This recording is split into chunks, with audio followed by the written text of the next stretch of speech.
어제 경기도 광명과 파주, 안성시의 낮 기온이 40도를 넘어섰습니다. 7월 기준 사상 처음입니다. 이처럼 폭염이 계속되면서 올해 들어 이제까지 온열 질환자가 977명으로 늘었습니다. 지난해 같은 기간의 2배 수준입니다. 온열 질환은 어지러움과 근육 경련, 의식 저하 등 증상을 동반합니다. 방치하면 생명이 위태로울 수 있습니다. 국민 여러분께 부탁드립니다. 한낮 야외 활동을 자제해 주십시오. 더위를 피할 마땅한 장소가 없다면 지자체의 무더위 쉼터를 이용하시기 바랍니다. 온열 손상에 각별히 유념해 주십시오. 서울중앙지법이 오늘 윤석열에 대한 영장심사를 실시합니다. 윤석열은 그동안 특권의 단물을 홀로 취했습니다. 법 앞의 평등은 철저히 무시했습니다. 이제 특권의 잔치를 끝내야 합니다. 반바지와 슬리퍼 차림으로 자유롭고 편안하게 거리를 활보하는 내란숙의 모습을 원천 차단해야 합니다. 불이라는 어둠을 걷어내고 정의의 새벽을 열어야 할 때입니다. 법치라는 이름으로 자행된 불의의 춤을 끝장내야 합니다. 법원은 국민의 뜻에 어긋나지 않는 정의로운 결과를 내놓기 바랍니다. 만약 지귀현 판사와 같은 사례가 반복된다면 국민적 분노가 폭발할 수 있다는 걸 명심해야 합니다. 이런 가운데 윤석열에 대한 구속영장이 발부되면 지난 1월 서부지법 난동 사태가 재발할 수 있다는 우려가 나오고 있습니다. 법원 난동은 대한민국의 건강을 뒤흔드는 매우 심각한 범죄입니다. 경찰은 엄중하고 단호한 대응으로 다시 서부지법 사태가 재현되지 않도록 철저히 대비해 주시기 바랍니다.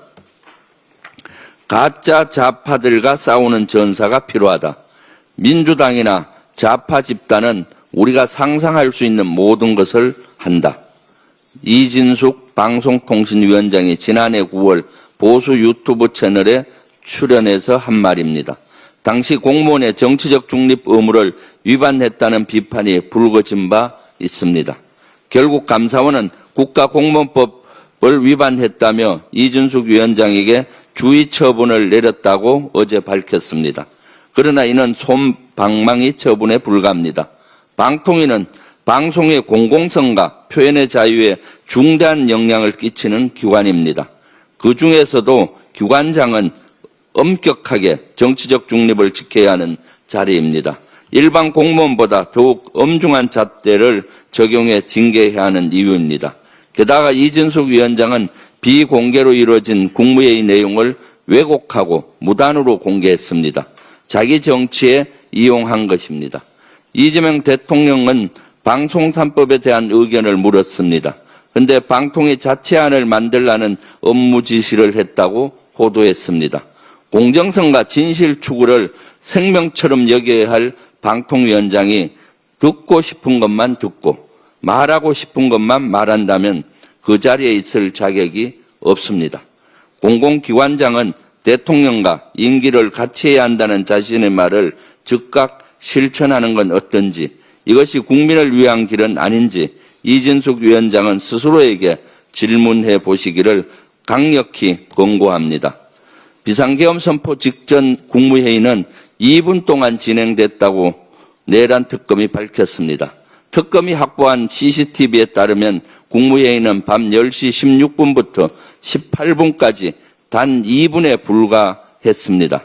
즉석 요리도 최소 3분은 필요한데 2분짜리 회의가 회의입니까? 그냥 통보나 명령 아닙니까? 수사에 상당한 진척을 보이고 있는 내란 특검에 이어 김건희 특검도 김영선 전 의원과 윤상현 의원의 자택 등을 압수수색했습니다. 공천 개입 의혹 수사에 속도를 내고 있습니다. 윤석열 정권 아래서 한동안 지연됐던 수사가 이제야 제대로 작동하는 모습입니다.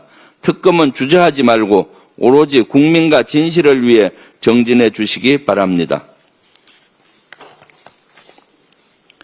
국민의힘 혁신위원장 제안을 수락했던 안철수 국민의힘 의원이 혁신이 출범 20분 만에 사퇴했습니다.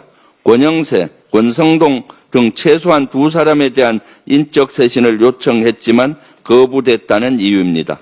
이 정도면 국민의힘의 거짓 혁신소가 20분 만에 들통난 거 아닙니까? 민망하지 않습니까? 애초부터 혁신할 마음이 있기는 했는지 묻지 않을 수 없습니다. 혁신도 국정에도 관심이 없는 정당, 오로지 기득권 챙기기에만 관심 있는 정당, 제발 민생의 발목이라도 잡지 마십시오. 이상입니다. 다음은 이현주